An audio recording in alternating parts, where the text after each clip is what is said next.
BRS के कारगुजार सदर व वजीर बल्दी नज़्म के.टी. रामाराव ने कांग्रेस की जानिब से जारी करदा माइनॉरिटी डिक्लेरेशन को मजहूल करार दिया और कहा कि ऐसा लगता है कांग्रेस पार्टी ने बीजेपी के नजरियात के साथ माइनॉरिटी डिक्लेरेशन जारी किया।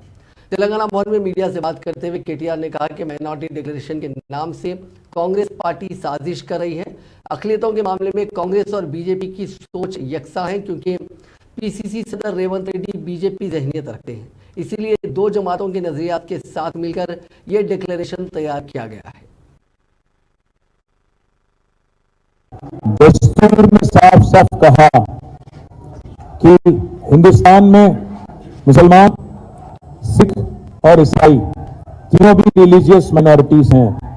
कॉन्स्टिट्यूशन ऑफ इंडिया साफ कहती है कि मुसलमान और मुस्लिम, क्रिश्चियन और सिख तीनों भी आज रिलीजियस माइनॉरिटीज है।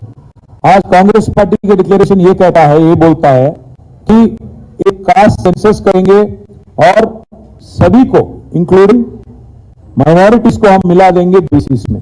क्या होगा? इससे दोनों का नुकसान होगा। एक तरफ नुकसान होगा बीसीस का, दूसरे तरफ नुकसान हो जाएगा माइनॉरिटीज का, क्योंकि अगर बीसीस में आपको शामिल कर देंगे तो इससे क्या होगा? अल्टीमेटली ये होगा कि कोई अलग से माइनॉरिटी वेलफेयर डिपार्टमेंट नहीं रहता, अलग से माइनॉरिटी वेलफेयर का बजट नहीं रहता, माइनॉरिटी कमीशन नहीं रहता और साथ ही साथ माइनॉरिटीज कॉर्पोरेशन भी सारे के सारे जब्त हो जाएंगे, सारे के सारे खत्म हो जाएंगे। ये आज कांग्रेस पार्टी का मतलब सोच है। कांग्रेस पार्टी का जो सोच आज बीजेपी का आइडियोलॉजी से मिलता है।